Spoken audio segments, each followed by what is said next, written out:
tu ne payes pas bien, ou bien tu utilises certains matériels que tu n'as pas déclarés. C'est l'anarchie totale. C'est l'anarchie totale. Donc, s'il y a encore un ministre des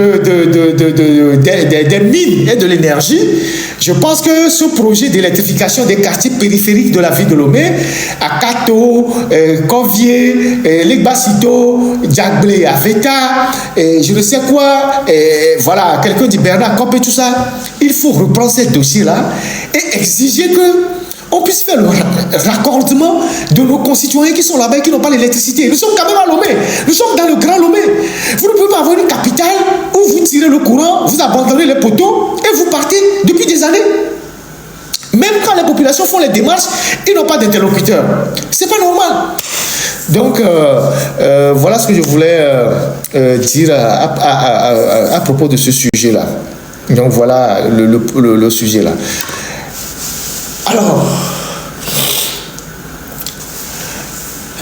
la semaine passée, il y a eu un cadeau, c'est comme ça qu'on l'a appelé, un cadeau du président de la République aux fonctionnaires togolais qui a fait déchaîner tellement de passion et de tous les commentaires, et notamment l'octroi de 60 000 francs de primes de fin d'année, comment on appelle ça, aux fonctionnaires, aux retraités de la caisse de retraite du Togo. Et puis, je ne sais pas, une mesure d'allègement des factures pour 200 000 ménages. Et voilà. Et donc, il y a eu beaucoup de débats autour de cette mesure-là. Moi-même, j'ai eu à dire ici qu'il n'y a pas d'argent qui circule dans le pays. Il faut alléger les souffrances des Togolais. Et c'est clair aujourd'hui que les gens sont dans le besoin, mais est-ce que c'était la bonne manière de soulager leur peine? C'est vrai qu'en donnant les 60 000 francs aux gens, ceux qui sont des fonctionnaires, et le Togo n'en compte pas beaucoup, ils sont contents parce que c'est un plus dans leur poche. Ils sont contents parce qu'ils auront 60 000 francs, mais les fonctionnaires ne font même pas 10% de la population. Et on a une population à presque 70% ou 75% qui se débrouille dans l'économie informelle.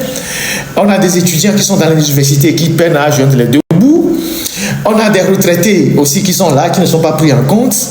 La mesure qui paraissait être un soulagement est perçue plutôt comme une mesure qui divise la société.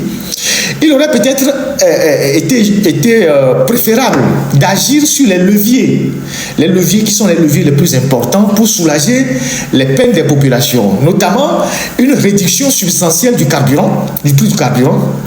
On aurait pu réduire le prix du carburant de plus de 100 francs.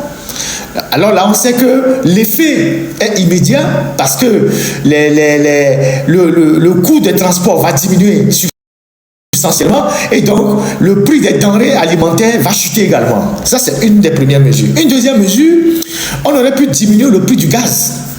Le Togo a le gaz le plus cher de la région, la bouteille de gaz le plus cher de la région, alors que c'est au Togo que les Sahéliens viennent chercher le gaz. Ce qu'on achète, bouteille de 6 kilos au Burkina, peut-être à 3 000 ou je ne sais pas, 2 500, au Togo, on l'achète à 6 000, ce qui n'est pas normal. Donc on aurait pu agir sur la réduction du prix du gaz, sachant que presque tous les Togolais consomment le gaz, ou tous les Togolais vont chercher du carburant. On n'a pas fait ça. On aurait pu agir sur les produits de première nécessité. Le riz, par exemple, le sucre, le haricot. L'État aurait pu dire, bon, je renonce à certaines taxes sur ces produits-là. Et on sait que en prenant ces mesures-là, ça touche en même temps l'ensemble de la population. Mais quand vous décidez de donner 60 000 francs aux fonctionnaires, c'est vrai que les fonctionnaires vont se réjouir, mais vous prenez une mesure exclusive. Non seulement elle est exclusive, mais elle n'aura pas l'impact qu'elle devait avoir sur les populations.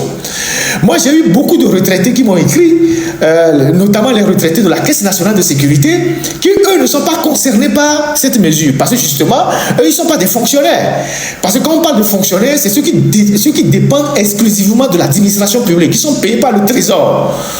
Ceux qui sont à la Caisse de sécurité sociale, c'est des entreprises, c'est des employés des collectivités territoriales, et puis, bon, je ne sais pas, il y a encore d'autres catégories.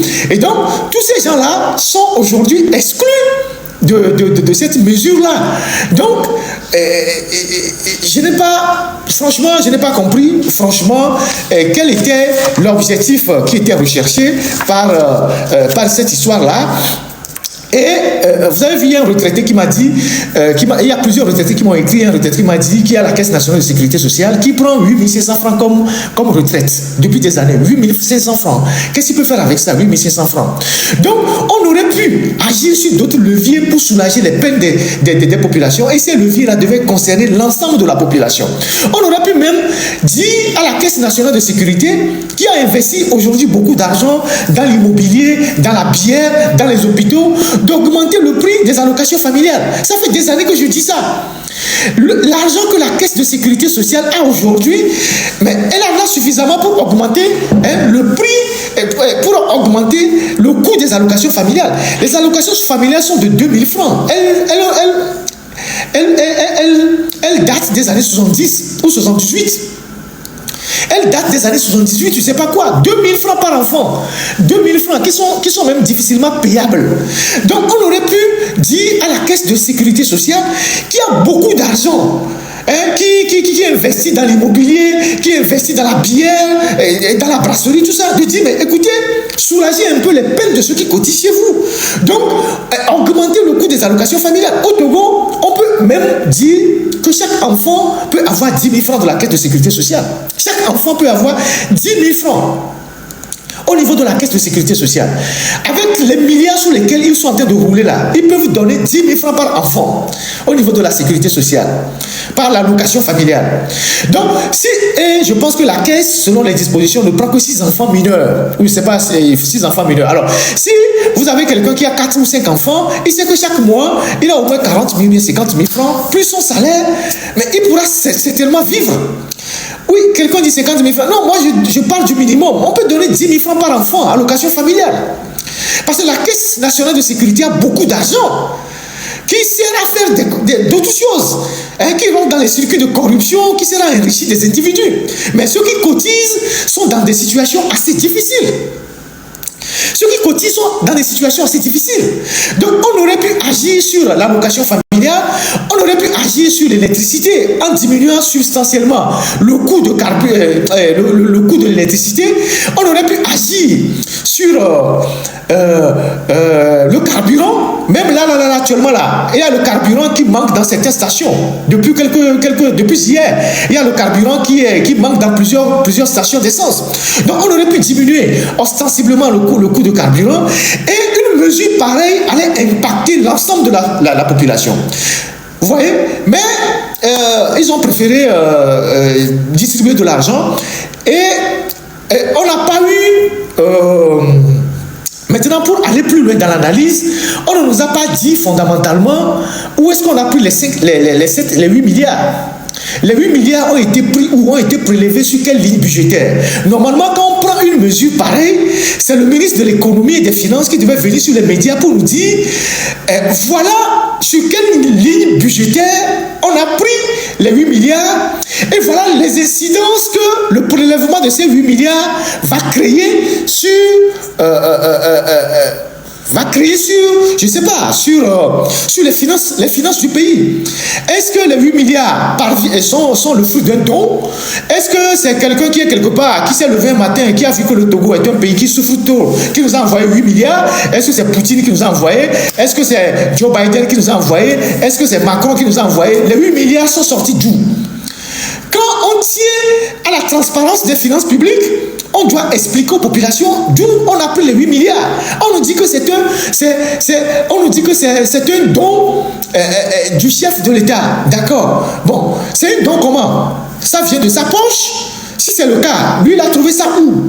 Mais si ça vient du trésor, ok, si ça vient du trésor, ça vient de quelle ligne budgétaire? Surtout qu'on est en fin des exercices budgétaires et on vient de faire un collectif budgétaire de 11 milliards, soit 11,4 milliards.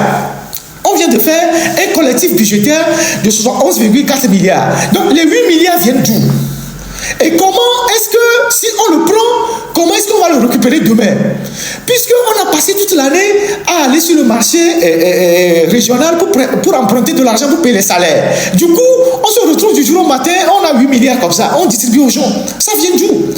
Ça, c'est l'analyse. Normalement, le ministre de l'économie et des finances devait venir nous dire où est-ce qu'on a pris les 8 milliards? Où est-ce qu'on a pris les milliards? Est-ce que ça va provoquer un déséquilibre budgétaire? Est-ce que ce sont des questions fondamentales qu'on devait poser? Mais on n'a pas vu le ministre des Finances. C'est la ministre de la Communication qui est arrivée sur les médias de la TVT pour dire « Ah oui, Papa Noël a décidé de donner aux Togolais 60 000 francs par personne. » Alors, il faut l'applaudir. Comment est-ce qu'on peut gérer un pays avec des méthodes aussi archaïques que ça? C'est vrai qu'il y a des moments, il distribuait de l'argent en cash. Il en distribuait quand il a commencé par être en difficulté à la fin de son règne. Il distribuait beaucoup d'argent. Voilà, fort, on sent aussi qu'il est en difficulté. Peut-être qu'il a commencé par prendre les pas de son père, mais en le faisant de manière beaucoup plus soft. Et comme c'est l'administration qui est l'un des leviers de la dictature, peut-être qu'on a préféré agir sur l'administration et tout ça. Mais vous avez des gens qui sont exclus. Les gens qui sont à la Caisse nationale de sécurité, les retraités. La Caisse de retraite du Togo, eux, il n'y a pas de problème. Ils sont des fonctionnaires à la retraite. Et voilà comment les choses se passent. Voilà, donc moi, je pose des questions assez pertinentes.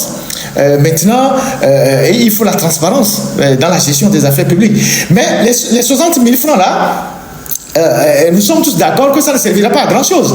Ce n'est pas un acquis. Ce n'est pas un acquis. C'est un coup de pouce occasionnel. D'ici la semaine prochaine, si les gens prennent les 60 000 francs, c'est fini.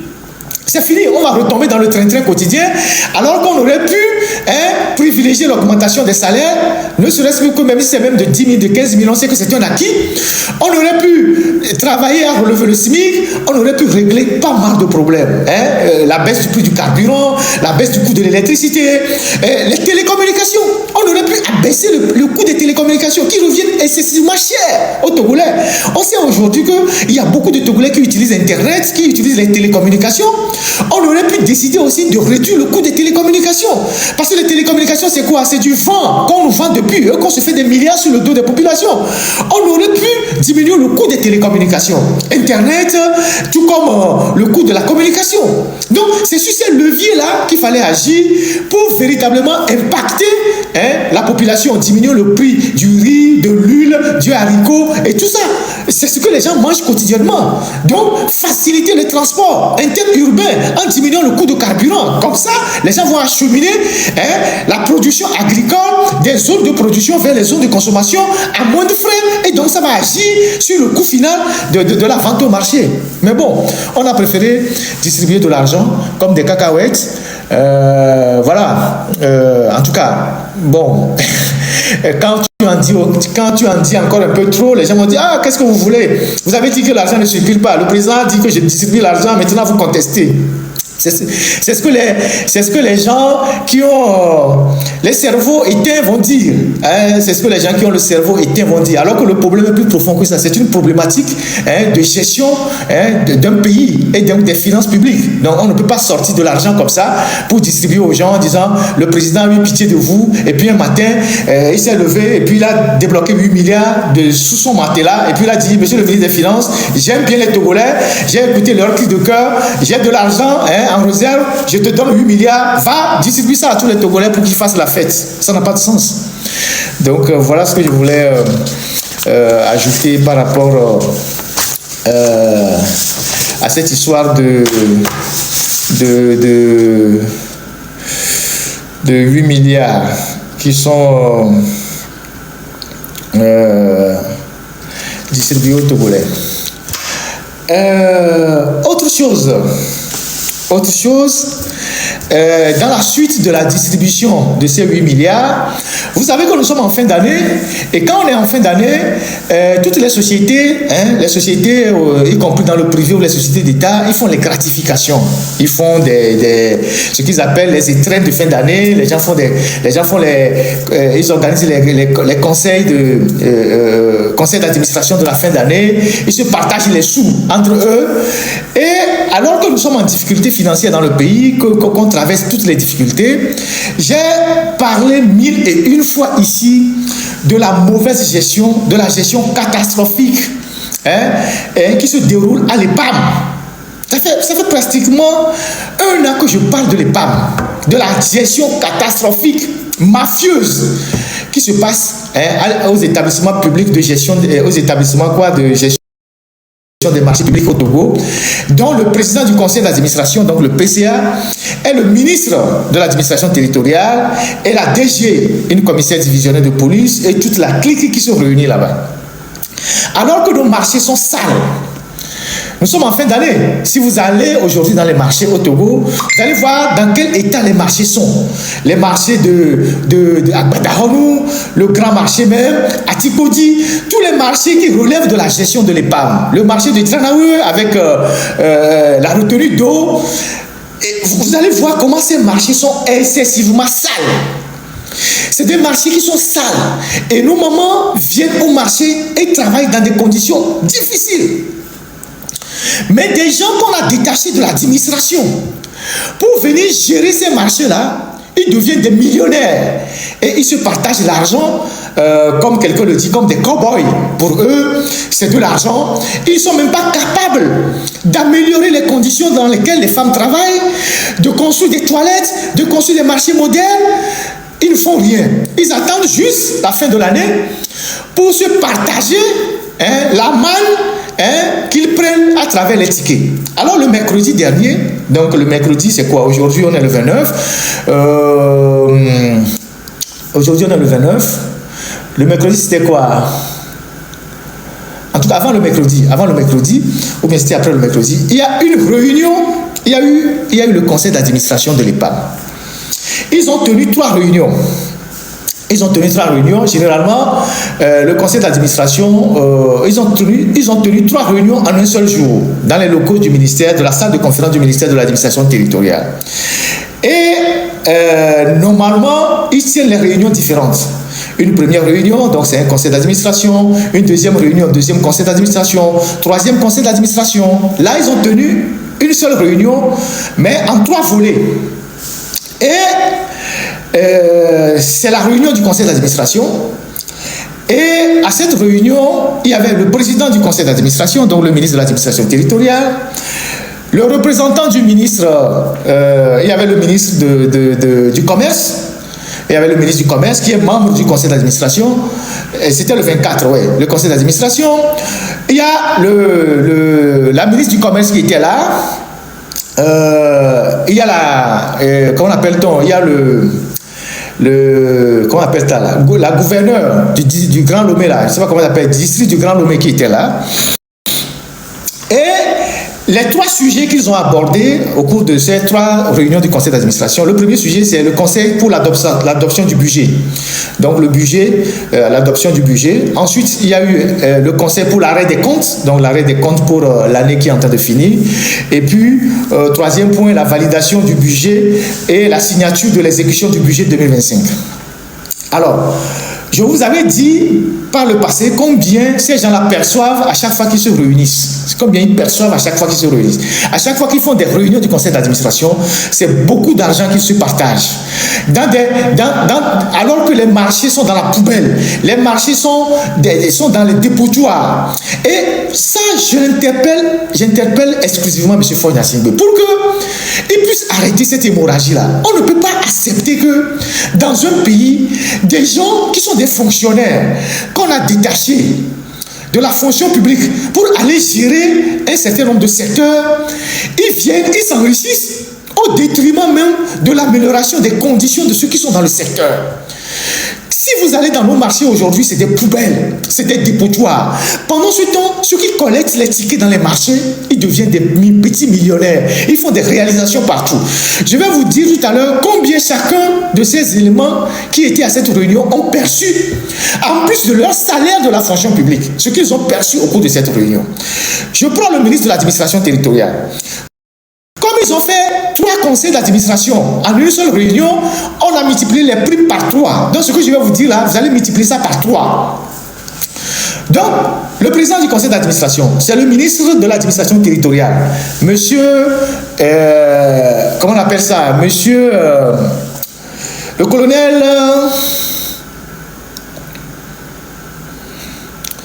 son nom m'échappe.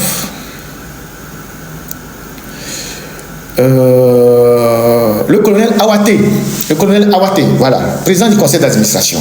Donc, à la fin de la réunion, tout ce que je vais dire, vous multipliez ça par 3. Il a pris la prime de fin d'année à l'issue du conseil d'administration, 350 000. Prime de fin d'année, 350 000. Il a pris ça. Il a pris la prime du conseil d'administration, 700 000. Il a pris, je répète, il a pris la prime de fin d'année, ça fait 350 000. Il a pris la prime du conseil d'administration, 700 000. Tout ce que je dis, vous multipliez par 3, 700 000. Il a pris le carburant du conseil d'administration. Quand ils font le conseil d'administration, ils distribuent du carburant. Il a pris 500 litres. Quand vous multipliez 500 litres par le prix à la pompe, vous convertissez, vous voyez combien il a pris. 500 litres comme carburant à l'issue du conseil d'administration. Le carburant à l'issue du conseil d'administration, il a pris 500 litres. La prime du conseil d'administration, 700 000. La prime de fin d'année, 350 000. Maintenant, il a pris le bon d'essence mensuel, parce qu'il prend un bon d'essence mensuel. Chaque mois, il prend un bon d'essence à l'EPAM, malgré les bons d'essence qu'il a déjà comme ministre de l'administration territoriale. Chaque fin du mois, l'EPAM lui donne un quota de bon d'essence, 1000 litres par mois. Donc, il a pris aussi les 1000 litres. Les 1000 litres ne sont pas multipliés par 3, parce que ça ne rentre pas dans le conseil d'administration. Ça, c'est la dotation qu'il a chaque mois auprès de l'EPAM. Donc, il prend 1000 litres de carburant pour sa dotation mensuelle venant de l'EPAM. Il prend 500 litres comme la prime de carburant pour le conseil d'administration.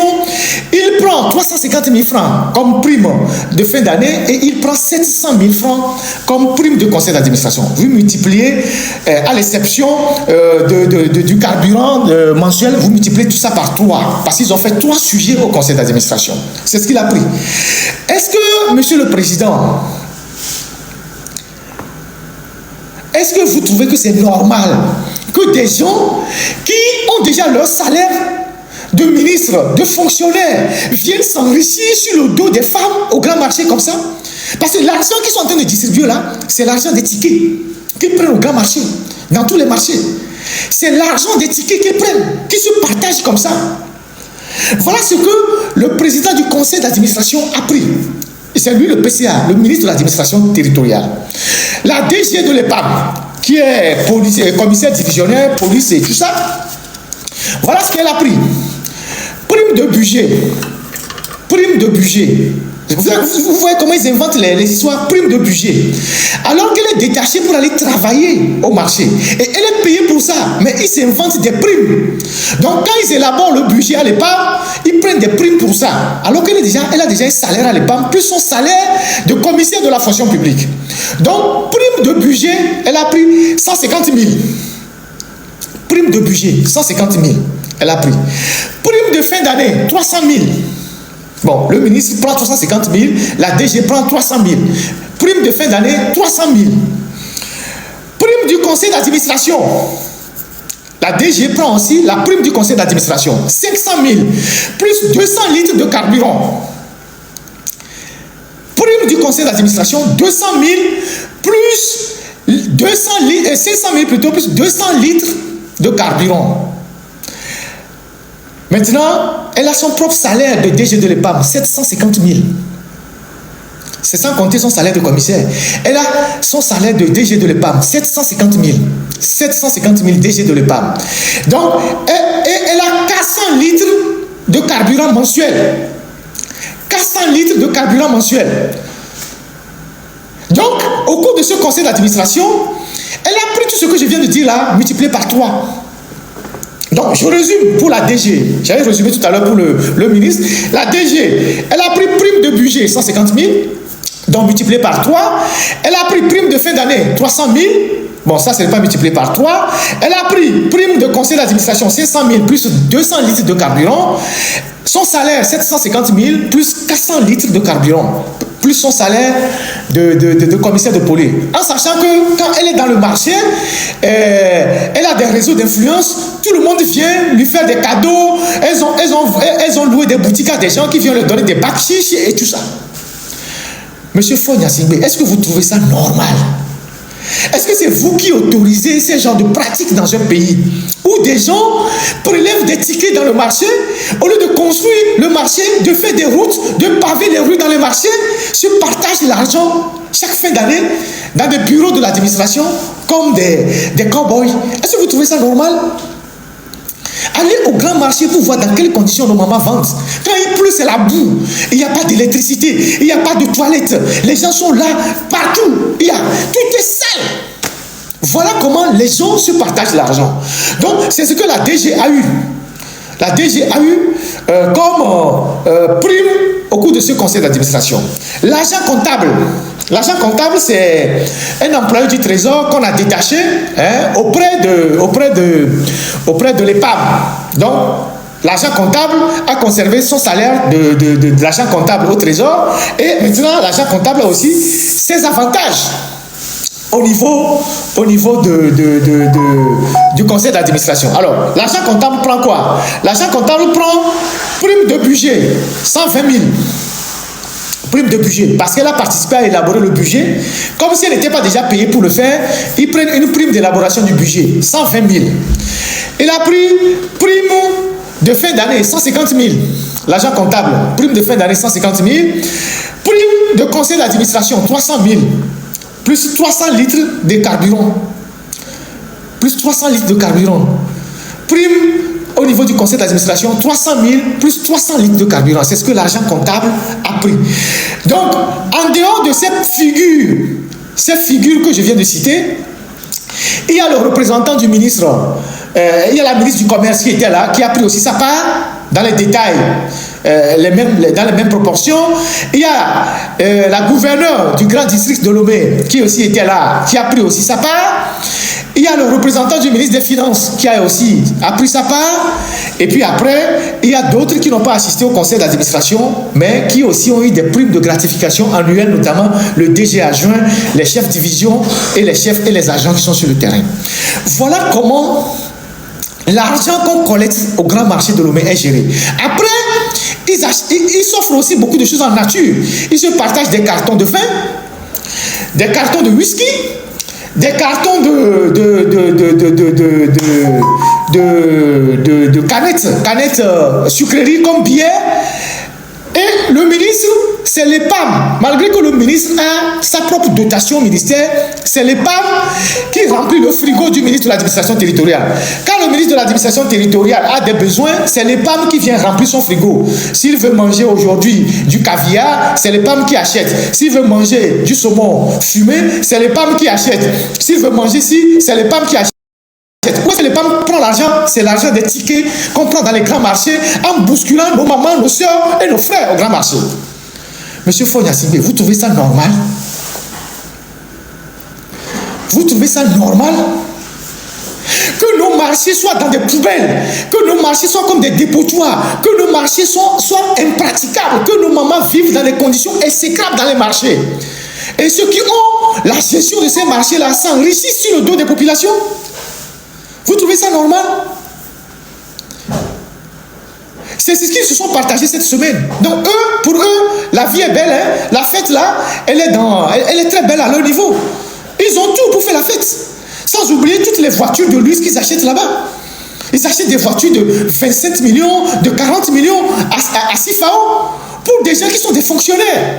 qu'on a juste détaché pour venir gérer un secteur. Vous trouvez ça normal? Vous trouvez ça normal?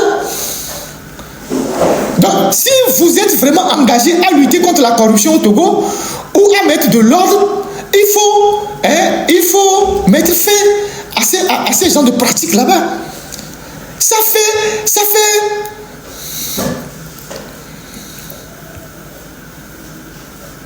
Oui, la DG de l'EPAM, elle s'appelle, elle s'appelle Madame Pocholi, c'est une commissaire de police. C'est son mari qui est actuellement le secrétaire général du ministère de la Sécurité. C'est son mari qui est l'actuel secrétaire général du ministère de la Sécurité qu'on a nommé récemment, quand M. Akobi est décédé. Donc, c'est des gens qui ont des manettes partout, qui ont des leviers sur lesquels ils appuient. Et ça ne s'arrête pas que là. On mouille aussi les gens qui sont au niveau de la sécurité nationale, parce que c'est une commissaire qui est là-bas et protégée par sa hiérarchie. Donc, en fin d'année comme ça, l'argent qui rentre, la hiérarchie de la police aussi profite. On offre du vin, du champagne à la direction de la police nationale, notamment le directeur général, les grands chefs qui sont là-bas. On mouille tout le monde sur la ligne. C'est de l'argent banjo que les gens se partagent comme ça, alors que le lieu de travail où ils perçoivent l'argent est dans la boue. Attendez, il y a un problème. Il y a un problème. Moi, j'ai dit 1000 fois que tant que l'État ne va pas régler cette affaire de l'EPAM là, si nos mamans ne continuent pas à vendre dans les marchés poubelles là, moi je vais continuer pas à dénoncer tout ce qui se passe à l'EPAM là-bas. Parce qu'on ne peut pas accepter que des gens qui n'ont jamais fait le commerce, qui ne connaissent rien, qui ne sont même pas commerçants, on les fait venir de l'administration et ils viennent bousculer nos mamans dans les marchés et bousculer les gens, menacer les gens, percevoir des taxes et après ils se mettent dans les poches. Ils achètent des voitures de luxe, ils vivent comme des pachas alors qu'ils ne sont que des fonctionnaires. Comment est-ce que vous pouvez tolérer ça? Vous êtes président de la République. Comment est-ce que vous pouvez tolérer ça? Regardez tout ce que cette petite bande s'est partagée cette semaine. Cette petite bande-là, cette clique-là, ce groupe d'individus. Regardez tout ce qui se sont partagés cette semaine. Pendant que les Togolais vont acheter le carburant très cher à la pompe, les gens se partagent 1000 litres, 400 litres, 500 litres, 200 litres, 300 litres. 1000 litres de carburant, ça fait 680 000. C'est plus que le salaire d'un cadre supérieur au Togo. 1000 litres de carburant, ça fait 680 000. Ça fait 680 000. Donc, le ministre, il a déjà son salaire de millionnaire. Il a déjà son salaire, il a peut-être 2 millions par mois. Il a les avantages de ministre. Il a le carburant, il a les frais d'hôtel du ministre, il a les avantages de ministre. Maintenant, il va percevoir encore de colossaux avantages à l'EPAM. Pendant que vous avez des Togolais qui souffrent, des gens qui sont là, qui n'arrivent même pas à boucler une journée pour manger. Vous trouvez ça normal?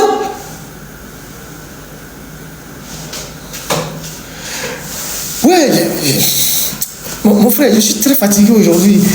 Si je vais faire une interprétation à un neveu ou à un ménage, je vais être essoufflé parce que je ne suis même pas en bonne santé. Franchement, je ne suis même pas en bonne santé. Mais c'est révoltant, c'est écœurant. On ne peut pas accepter des choses comme ça dans un pays. Il faut remettre de l'ordre dans ce qui se passe à l'EPAM. Ce n'est pas possible. Regardez le marché des Dranaoui. Vous allez au marché des Dranaoui là-bas. C'est des hangars. Vous voyez les hangars qui sont là-bas? On est quoi? On est à 500 ou moins de 1 kilomètre de la résidence du président de la République. Le marché des Dranaoui. C'est là-bas que le président passe pour rentrer à la maison. C'est les hangars qui sont là-bas. Avec tout l'argent que ces gens-là se partagent toute une année là, on ne peut pas améliorer tout ça, enlever ces hangars-là, construire des boutiques modernes. Alors, d'où vient que des gens qu'on a détachés de l'administration pour venir gérer des marchés ont des salaires, ont des avantages qui sont 3 fois, 4 fois, 5 fois plus élevés que le salaire qu'ils perçoivent dans l'administration. Et en plus, on n'a pas suspendu leur salaire de l'administration. Leur salaire de l'administration est garanti. Ils auront en plus les 60 000 francs de bonification de fonds Nyasingbe. Plus tout ce qu'ils ont ramassé cette semaine dans les marchés. Vous comprenez pourquoi les gens se bagarrent au Togo pour prendre des postes. Vous comprenez pourquoi les gens ont 200 000, 300 000, 400 000 francs de salaire, mais construisent des immeubles de 2 étages, 4 étages, 5 étages, achètent des terrains, les immatriculent partout.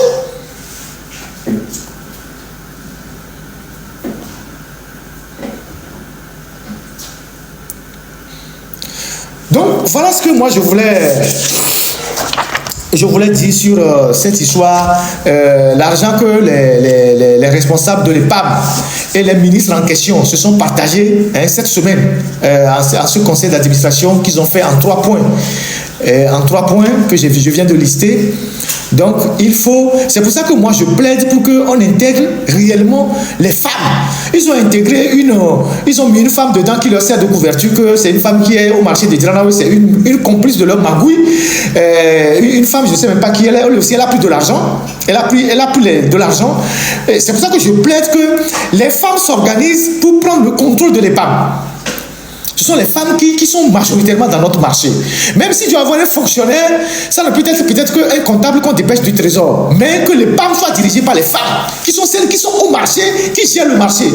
Dieu seul sait que nos mamans qui sont au marché aujourd'hui sont des intellectuels. Il y a beaucoup de nos mamans qui sont au marché, qui vendent au marché, qui ont des bacs plus 5, des bacs plus 6, des bacs plus 7, tout ça, qui sont au grand marché de Lomé. Même l'ancienne génération des Nana Benz, il y en a qui n'ont pas fait de très grandes études, mais elles allaient au Nigeria, en Hollande, acheter des pagnes, alors qu'elles ne comprenaient pas anglais.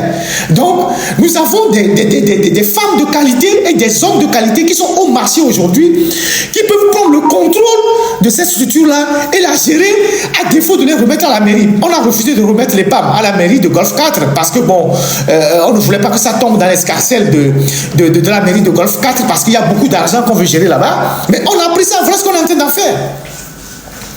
Voilà ce qu'on est en train de faire. Est-ce que, M. Fonyassibé, vous êtes au courant de cette réalité? Si oui, qu'est-ce que vous en faites? Est-ce que vous allez continuer par laisser nos mamans continuer par vendre dans la boue, pendant que ceux qu'on a détachés pour venir gérer les marchés s'enrichissent, deviennent des millionnaires en toute impunité? Est-ce que vous acceptez que votre ministre de l'administration territoriale perçoit plusieurs indemnités à gauche et à droite?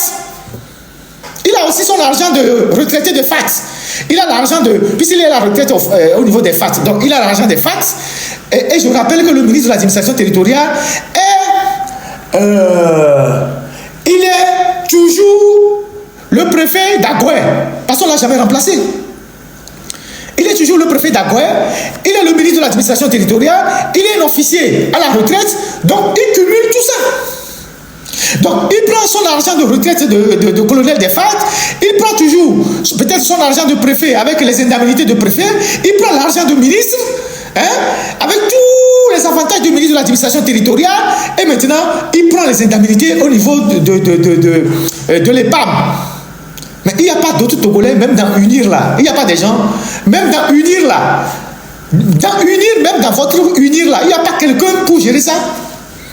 Pour que vous mettez autant de postes dans les mains d'un seul individu. Il n'y a pas d'autres personnes. Supposons que les autres Togolais sont des opposants. Ils ne vous aiment pas. Mais dans votre parti UNIR là, il n'y a pas des cadres à qui vous pouvez confier cette responsabilité. Et vous avez un seul ministre qui fait tout. Et qui prend les indemnités partout.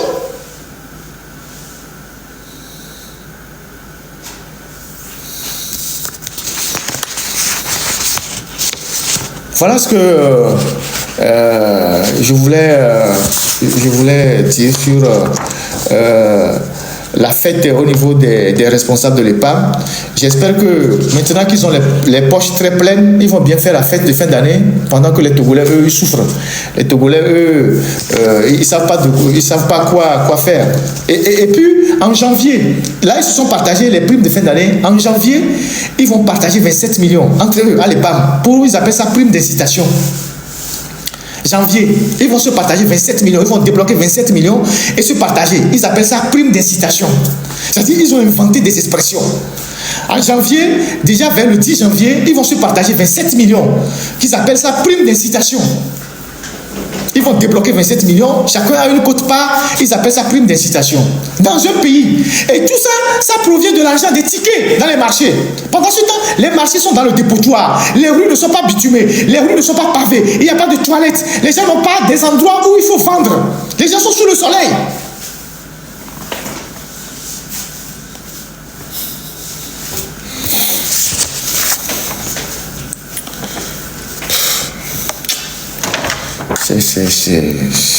C'est n'importe quoi. Oh là là.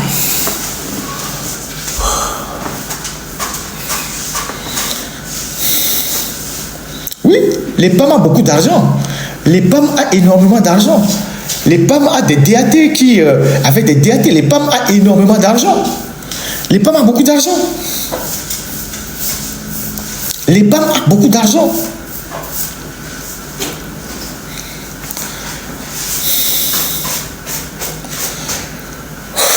Merde.